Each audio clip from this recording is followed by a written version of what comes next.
ሰላም ሰላም ውድ ተከበራችሁ ተማሪዎች እንደምቆያችሁ በዛሬው የስምንተኛ ክፍል ሲቲዝንሺፕ ምዕራፍ 5 ክፍል 2 ይዤላችሁ ቀርብ ያለው በክፍል 1 እንደምታስታውሱት ሂውማን ራይትስ ፈርስት ጀነሬሽን ራይትስ ሰከንድ ኤንድ ሰርድ ጀነሬሽን ራይት ብለን እያንዳንዱን ነጥብ ተንትነን ለማየት ሞክረናል። ከዛ ቀጣይ የሆነውን ቪዲዮ ዛሬም በቀላሉና በሚመች መልኩ በሚገባችሁ መልኩ አቀርብላችኋለሁ። እስከ ቪዲዮ ፍጻሜ አብራችሁን ቆዩ።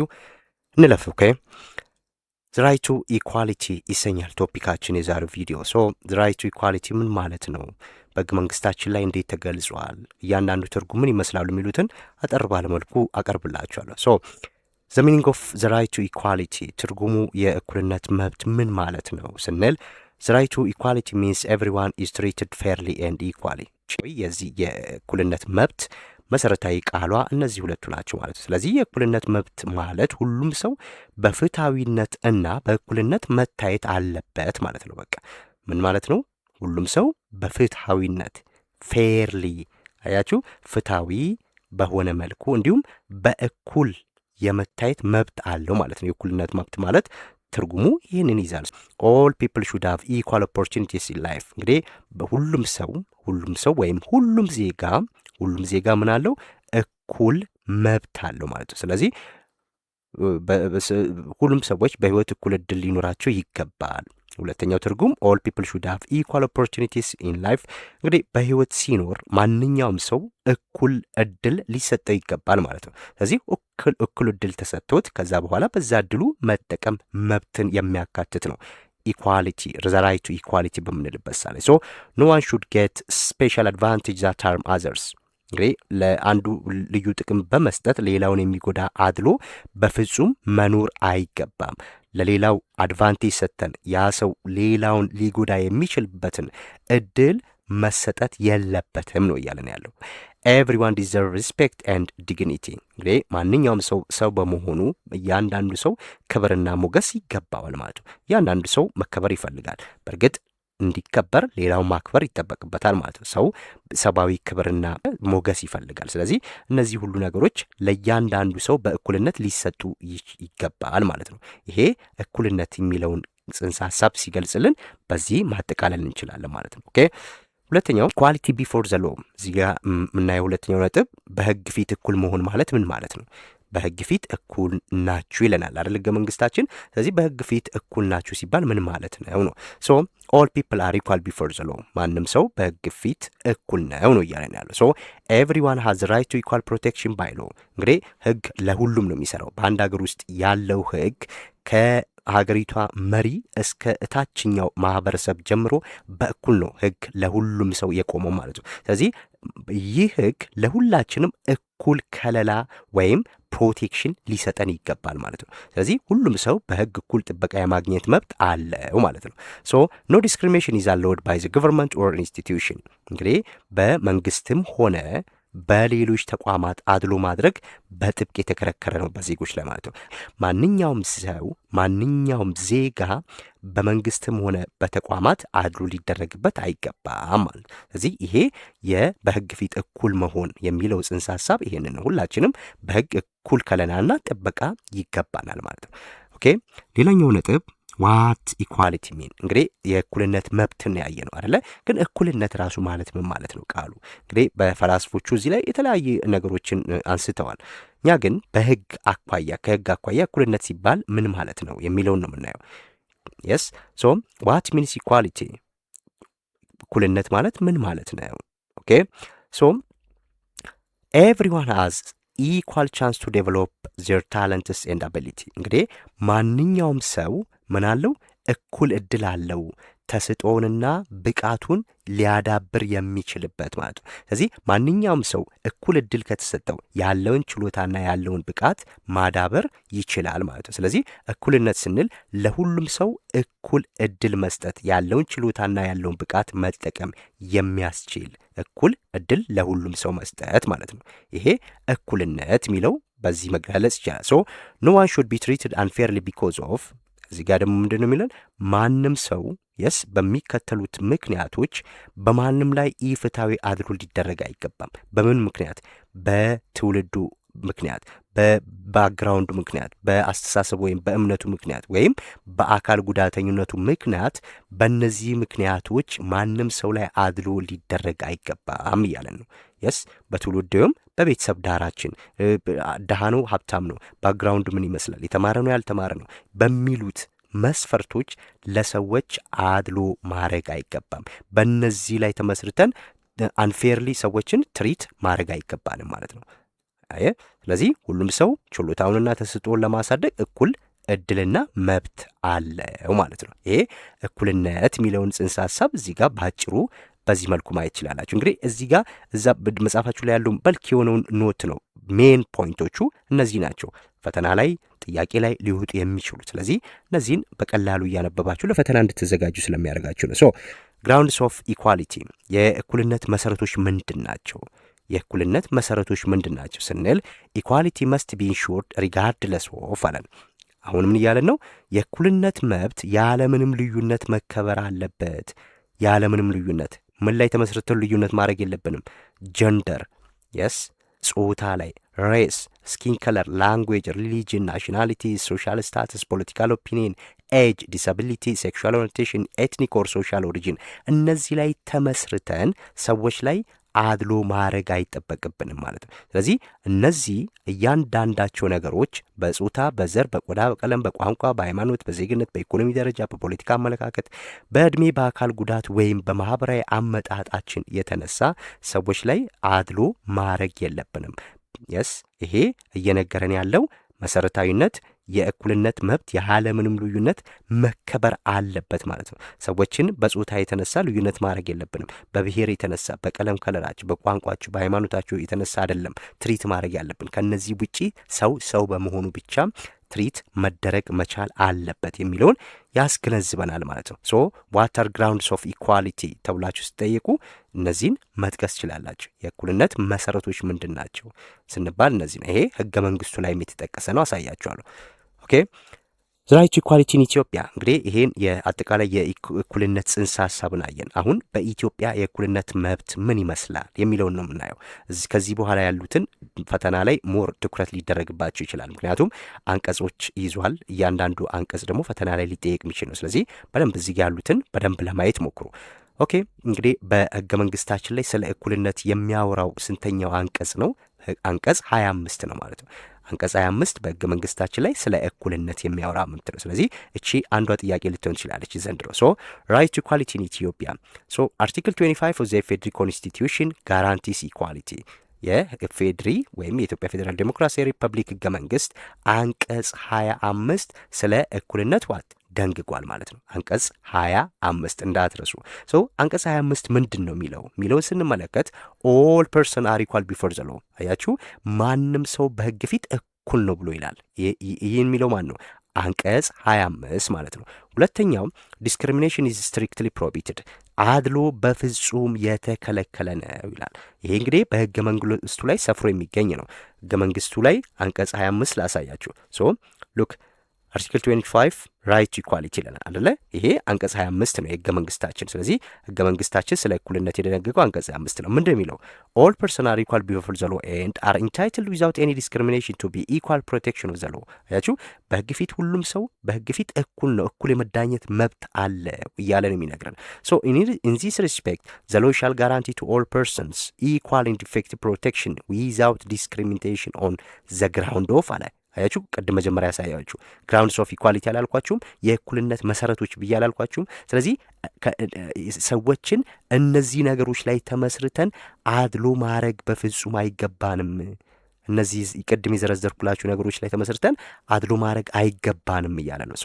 መጽሐፋችሁ ላይ ያለው ኮንሰፕት በዛ መልኩ ያለው በአጭሩ በዚህ ርዕስ የተሰጠው በዚህ መልኩ የቀረበው ስታጠኑ ክሊር እንዲሆንላችሁ ነው ማለት ነው። ስለዚህ አንቀጽ 25 ስለ እኩልነት ይደነግጋል ማለት ነው። እዚህ ጋር ተያይዞ እኩልነትን ካነሳን መንግስት ታዲያ በእኩልነት ውስጥ ያለው ኃላፊነት ምንድን ነው? ገቨርንመንትስ ሪስፖንሲቢሊቲ ምንድን ነው ስንል ገቨርንመንት ሉክ ዘ ገቨርንመንት መስት ወርክ ቱ ሬዲዩስ ሶሻል ኢንኢኳሊቲ። እንግዲህ ማህበራዊ አድሎን ወይም ማህበራዊ ኢፍታዊነትን ለመቀነስ መንግስት ሁልጊዜም ተግቶ መስራት መቻል አለበት ይለናል። የመንግስት ኃላፊነት አንዱ እሱ ነው። ስለዚህ መንግስት የማህበራዊ እኩልነት መጓደልን የመቀነስ ግዴታ አለበት። እኩል ናቸው ዜጎች። በአንድ ሀገር ውስጥ የሚኖሩ ዜጎች ሁሉ በሕግ ፊት እኩል ናቸው። ያ በሕግ ፊት እኩል የመሆናቸውን ሁኔታ ማስጠበቅ የመንግስት አንደኛው ኃላፊነት ነው ማለት ነው። ሁለተኛው ኢት መስት ክሬት ኦፖርቹኒቲ ፎር ፒፕል ቱ ኢንጆይ ዜር ሂውማን ራይትስ። እንግዲህ መንግስት ምን ይለናል? ዜጎች በሰብአዊ መብቶቻቸው እንዲጠቀሙ ምቹ ዕድሎች መፍጠር አለበት። የአንድ ሰው ሰብአዊ መብት በፍጹም ሊነካ አይገባም ብለናል። ሰብአዊ መብት ማንም ሊሰጠን የሚችል አይደለም ብለናል። ሰው በመሆኑ ብቻ ሊሰጠ የሚችል መብት ከመሆኑ አንጻር ያንን የሰብአዊ መብቶቹን ተጠቅሞ ደስተኛ ህይወትን እንዲኖር መንግስት ጥበቃ ሊያደርግለት ወይም ምቹ ሁኔታዎችን መፍጠር ይገባዋል ማለት ነው። ዋተር ዘ ሪስፖንሲቢሊቲ ኦፍ ገቨርንመንት ተብላችሁ ሲጠይቁ እነዚህ ነገሮች መመለስ አለባችሁ ከእኩልነት አንጻር ማለት ነው። ሌላኛው ፖይንታችን ስፔሻል ሜጀርስ ፎር ኢኳሊቲ። እንግዲህ ስለ እኩልነት በምናወራበት ሰዓት ላይ እኩልነት ለሁሉም ሰው እንደሚያስፈልግ ይታወቃል አይደለ? ስለዚህ እኩልነት ለሁላችንም ያስፈልጋል። ነገር ግን ልዩ ድጋፍ የሚሹ ክፍሎች ደግሞ አሉ በኢኳሊቲን በምናነሳበት ሰዓት ላይ ማለት ነው። ምክንያቱም አንዳንድ ጊዜ እውነተኛ እኩልነትን ለማምጣት ልዩ ድጋፍ ያስፈልጋል ማለት ነው። ያ እውነተኛ እኩልነት የሚረጋገጠው ለነዛ ልዩ ድጋፍ ለሚያስፈልጋቸው አካላት ትክክለኛውን አፈርማቲቭ አክሽን አድርገን ስንገኝ ነው ማለት ነው። ግን በሕገ መንግስታችን ላይ ይህ ልዩ ድጋፍ የሚያስፈልጋቸው አካላት እነማን ናቸው ስንል ሁለት አካላቶችን ማየት እንችላለን ማለት ነው። ፈተናችሁ ላይም እነዚህ ነገሮች ነው ትኩረት ልታደርጉ የሚገባው። ስለዚህ እኩልነትን ስናወራ በቃ ሁሉም እኩል ነው ተብሎ የሚታለፍ ነገር አይደለም። አፈርማቲቭ አክሽን የሚያስፈልጋቸው አሉ ማለት ነው። ሶ ስፔሻል ሳፖርት የሚያስፈልጋቸው አሉ። ከነዚህ ውስጥ እነማን ናቸው ሲባል አንደኛው ሴቶች ናቸው። እንግዲህ ሴቶች ከወንዶች ያንሳሉ በሚል እሳቤ ሳይሆን አፈርማቲቭ አክሽን እዚህ ውስጥ የተካተተው ወይም ልዩ ድጋፍ የተካተተው ሴቶች ከወንዶች በአካላዊ በስነ ልቦናዊ ወር በምናምን ያንሳሉ በሚል ሳይሆን ነገር ግን በዓለም ታሪክ ወደኋላ ስንሄድ በባህል በተለያዩ ምክንያቶች ሴቶች ብዙ እድሎችን ተነፍገው ቆይተዋል። እስቲል አሁንም እንደዛው ነው አይደለ? ኢቨን የቅርብ ዓመት ነው እኮ አሜሪካ አካባቢ ላይ ሴቶች ምርጫ መሳተፍ የጀመሩት አይደል? 1960ዎቹ ታሪክ ነው ሴቶች በእኩልነት መሳተፍ የጀመሩት። አሁንም በፖለቲካዊ የሴቶች ተሳትፎ ዓለም ላይ ትክክል አይደለም። ስለዚህ እንደነዚህ አይነት እሳቤዎች የመጡት ሴቶች ካለመቻላቸው ብቻ ሳይሆን ካለው የባህል ተጽዕኖ አንጻር ነው። ሶ ያንን ለዘመናት የቆየን የባህል ተጽዕኖ ሰብሮ ለመውጣት እስከዛ ድረስ አፈርማቲቭ አክሽን ግድ ያስፈልጋል ማለት ነው። ሶ አንደኛው የሚያስፈልገው ማን ነው? ውሜንስ ራይት ቱ ኢኳሊቲ። ይሄ የሴቶች የእኩልነት መብትን በተመለከተ ምን ያስፈልጋል? አፈርማቲቭ አክሽን ያስፈልጋል። ግን ስለ ሴቶች መብት የተደረገው ሕገ መንግስታችን አንቀጽ ስንት ላይ ነው ስንል አንቀጽ 35 ላይ ነው። አንቀጽ 35 ሶ ውሜንስ ራይት ቱ ኢኳሊቲ አንቀጽ 35 ንዑስ አንቀጽ 2 ይላል። እስቲ አንቀጽ 35 ንዑስ አንቀጽ 2 ምን ይላል የሚለውን እንመልከት። ከመንግስታችን አንቀጽ 35 ንዑስ አንቀጽ 2 ምን ይላል? ኦኬ አንቀጽ 35 ይኸውና የሴቶች መብት ነው የሚያወራው። አንቀጽ 35 ማለት ይሄ ነው። ኦኬ አርቲክል 35 ውሜንስ ራይትስ ኦፍ ውሜንስ፣ ይሄን እንዳትረሱ ፈተና ላይ አንቀጽ 35 ሶ አርቲክል 1 ማን ነው? ንዑስ አንቀጽ 1 ምን ይላል? ውሜን ሻል ኢን ዘ ኢንጆይመንት ኦፍ ራይትስ ኤንድ ፕሮቴክሽን ፕሮቫይድድ ፎር ባይ ዚስ ኮንስቲቱሽን ሃቭ ኢኳል ራይትስ ዊዝ ሜን። እንግዲህ ይሄ ስለ አሁን ካነሳነው አንጻር አይደለም። ይሄ አፈርማቲቭ አክሽንን የሚያወሳ አይደለም። ንዑስ አንቀጽ 2 ላይ ውሜን ሃቭ ኢኳል ራይትስ ዊዝ ሜን ኢን ሜሬጅ አስ ፕሪስክራይብ ባይ ዚስ ኮንስቲቱሽን። እንግዲህ በዚህ ሕገ መንግስት ውስጥ እንደተደረገው መሰረት ሴቶች በትዳር ውስጥ እኩል ከወንዶች መብት አላቸው ብሎ የሚለው ነው። እዚህ ጋር ይሄም አይደለም ንዑስ አንቀጽ 2ም አይደለም አፈርማቲቭ አክሽን የሚያወራው ማለት ነው። አንቀጽ 35 ንዑስ አንቀጽ 3 ነው ስለምን የሚያወራው? ስለ አፈርማቲቭ አክሽን የሚያወራው ምን ይለናል? ዘ ሂስቶሪካል ሌጋሲ ኦፍ ኢንኢኳሊቲ ኢን ዲስክሪሚኔሽን ሰፈርድ ባይ ውሜን ኢን ኢትዮጵያ ቴክን ኢንቱ አካውንት አለ። አያችሁ፣ ስለዚህ ታሪካዊ ይሄ የሴቶች የበታችነትን ወይም በሴቶች ላይ አድሎ የማድረግ ነገር ከጥንት ጀምሮ የመጣ ታሪካዊ ሂደት ያለው ስለሆነ እሱን ግንዛቤ ውስጥ በመክተት ነው የሚለን። እሱን ግንዛቤ ውስጥ በመክተት ውሜን ኢን ኦርደር ቱ ሪሜዲ ዚስ ሌጋሲ ይህንን ነገር ለማከም ከዚህ ነገር እንዲወጡ ለማድረግ አር ኢንታይትልድ ቱ አፈርማቲቭ ሜዥር። አያችሁ፣ ስለዚህ ልዩ ድጋፍ እንደሚያስፈልጋቸው ታምኑበታል ማለት ነው። ልዩ ድጋፍ ያስፈልጋቸዋል። ስለዚህ ስለ ሴቶች ልዩ ድጋፍ የሚያወራው አንቀጽ 35 ንዑስ አንቀጽ 3 ነው በሕገ መንግስታችን ማለት ነው። መጽሐፋችሁ ግን አንቀጽ 2 ነው የሚለው። ሶ እቺ 3 ናት ማለት ነው። ኦኬ ምንድን ነው ግን የሚለው? ውሜንስ ራይት ቱ ኢኳሊቲ አሁን የሴቶች እኩልነት መብት አንቀጽ 35 ነው ብያቸዋለሁ። ሶ ውሜን መስት ሪሲቭ ስፔሻል ሰፖርት ይለናል። አሁን ያየ ነው ማለት ነው። ሴቶች ልዩ ድጋፍ ይፈልጋሉ አለ። በምን አኳያ ነው ልዩ ድጋፍ የሚፈልጉ ስንል ዚስ ሄልፕ ውሜን ኮምፒት ኢኳሊ ዊዝ ሜን፣ ይህ ልዩ ድጋፍ መደረጉ ሴቶች ከወንዶች እኩል ኤክሰርሳይዝ እንዲያደርጉ ያስችላቸዋል። ምኑን ስንል በፖለቲካ ህይወታቸው፣ በማህበራዊ ህይወታቸው፣ በኢኮኖሚ እንቅስቃሴያቸው እንዲሁም በግልና ማህበራዊ ተቋማቶች ውስጥ እነዚህ ነገሮች ውስጥ ሴቶች ምን ማድረግ አለባቸው? ይሄ ነገር ያስፈልግ በኢኮኖሚ እንቅስቃሴዎችና በማህበራዊ ህይወታቸው ምን ያስፈልጋቸዋል? ልዩ ድጋፍ ያስፈልጋቸዋል። ይህ ልዩ ድጋፍ እነዚህ ነገሮች ውስጥ ሁሉ መግባት አለበት ማለት ነው። ሴቶችን ማበረታታት፣ ወደፊት እንዲመጡ፣ በፖለቲካው፣ በማህበራዊ፣ በኢኮኖሚ እንቅስቃሴዎች እንዲሳተፉ ማድረግ ከሁሉም የሚጠበቅ ነው። ስለዚህ በህገ መንግስታችን ላይ መብትን በተመለከተ ልዩ ድጋፍ የሚሰጠው ለማን ነው ሲባል የመጀመሪያው ለሴቶች ነው ማለት ነው። እንዳትረሱ ይሄንን። ኦኬ። ሁለተኛው ደግሞ በህገ መንግስታችን ላይ ልዩ ድጋፍ የሚሰጠው ለማን ነው? ሊስት ፌቨር ሪጅን። እንግዲህ ይሄ ደግሞ ወደ ኋላ ለቀሩ ወይም ላልበለጸጉ አካባቢዎች ማለት ነው። ሊስት ፌቨር ሪጅን። ይህም በህገ መንግስታችን ላይ አንቀጽ 89 ንዑስ አንቀጽ 4 ላይ ተደነገገ ነው። እንግዲህ አንቀጽ 89 ምን ይላል የሚለውን እንመልከት። አንቀጽ 89 ምን ይላል? ኢኮኖሚክ ኦብጀክቲቭ ነው። ይሄ የኢኮኖሚ ዓላማዎች ነው የሚነግረን።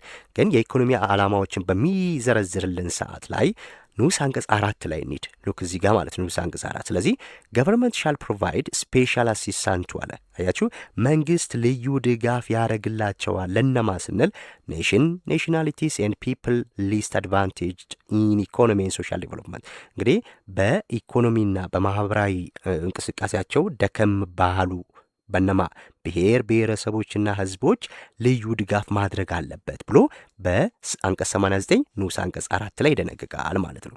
ስለዚህ በህገ መንግስታችን ላይ የእኩልነት መብትን በተመለከተ ልዩ ድጋፍ የሚሰጠው ለማን ነው ስትባሉ ላለሙ ወይም ወደ ኋላ ለቀሩ ወይም ላልበለጸጉ አካባቢዎች ማለት ነው። ላልበለጸጉ ክልሎችም ሊሆን ይችላል። ስለዚህ አሁን ላይ በክልል ነው። ሶ ላልበለጸጉ ክልሎች አንቀጽ 89 ንዑስ አንቀጽ 4 ልዩ ድጋፍ ይሰጣል። ምን ይላል ስንል አሁን ያልነውን ማለት ነው። ሶ ዘ ገቨርንመንት መስት ሳፖርት ሪጅንስ ዛት አር ሌስ ዴቨሎፕድ። መንግስት በኢኮኖሚ በማህበራዊ እድገት ወደ ኋላ ለቀሩ ብሔር ብሔረሰቦችና ህዝቦች ልዩ ድጋፍ ማድረግ አለበት ብሎ ይዘረዝርልናል ማለት ነው። እነዚህ ሁለቱ ነገሮች ሊጠየቅ ይችላል እንዳትረሱ።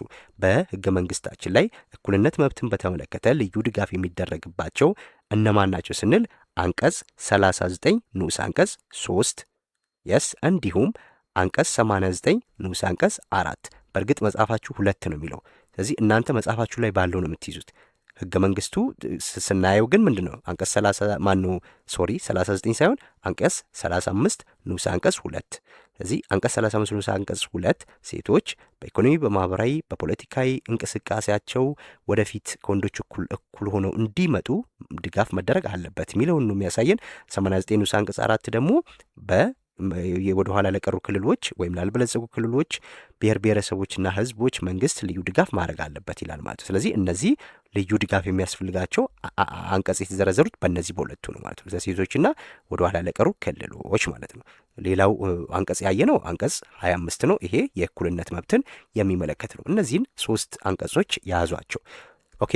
የመጨረሻው ኮንክሉዥን እንግዲህ አሁን ያየናት ኮንሰፕት እችን ትመስላለች ማለት ነው። ሶ ዘ ራይት ኢኳሊቲ ኢንሹር ፌርነስ ፎር ኦል። እንግዲህ የእኩልነት መብት ለሁሉም ፍትህን ያረጋግጣል ማለት ነው። ስለዚህ ፍትህ ከሰፈነ በአንድ ሀገር ውስጥ ሰላም ይኖራል። በአንድ ሀገር ውስጥ መረጋጋት ይኖራል። በአንድ ሀገር ውስጥ ወንጀል ይቀንሳል። መተባበር፣ መተሳሰብ ይኖራል። እድገት ይኖራል ማለት ነው። ፍትህ ሲዛባ፣ እኩልነት ሳይረጋገጥ ሲቀር ወንጀሎች የሚከሰቱት ያኔ ነው። አንድ ሰው እኩል ትሪት መደረግ ካልቻለ እኩል ትሪት መደረግ አለብኝ የሚለውን ነገር በጉልበቱ ለማረጋገጥ ይሄዳል። ያኔ ወንጀል ይስፋፋል ማለት ነው። ስለዚህም ይሄ እኩልነት መረጋገጥ ግድ ነው። ሶ ኤቭሪዋን ዲዘርቭ ኢኳል ትሪትመንት ኤንድ ኢኳል ኦፖርቹኒቲ። ሶ ማንኛውም ሰው በእኩልነት ትሪት መደረግና እኩል እድል ይፈልጋል አይደለ? ስለዚህ ለሁሉም ሰው ያንን እድልና ኦፖርቹኒቲና ኦፖርቹኒቲ መስጠትና ትሪት ማድረግ ያስፈልጋል ማለት ነው። ኢኳሊቲ ስትሬንግስ ፒስ ጀስቲስ ኤንድ ዩኒቲ ኢን ሶሳይቲ። ይሄም ላይ ያልኳችሁ ነው። እንግዲህ እኩልነት ምንን ያጠነክራል? ሰላምን፣ ፍትህን፣ አንድነትን፣ ከዛ በኋላ እድገትን ያመጣል ማለት ነው። ስለዚህ እኩልነት ላይ ትልቅ ቦታ መስጠት አለብን ማለት ነው። ይሄን ከክላሳችሁ መጀመር አለባችሁ። በክላስ ውስጥ በጓደኞቻችሁ ጋር መጀመር አለባችሁ። ከወዲሁ ከዛሬው ከጀመርን ነገ ከፍ እያለን ስንሄድ ባለስልጣን ስንሆን መሪ ስንሆን እኩልነት የሚለውን ትርጉም ስልጣን ላይ ወጥተን አይደለም የምንማረው፣ ተምረን ወደ ስልጣን የምንሄደው ማለት ነው። እንደዚህ አይነት ዜጋ እንዲፈራ ያስፈልጋል ማለት ነው። ይህን ይመስላል ለዛሬ አዘጋጁላችሁ። በቀጣይ ሌሎች ፖይንቶችን ይዤላችሁ እመጣለሁ። ሀሳብ አስተያየት ካለ በኮሜንት አስቀምጡ። ላይክ፣ ሼር፣ ሰብስክራይብ ማድረግ አይረሳ። በቀጣይ እስከምንገናኝ ባይ ባይ።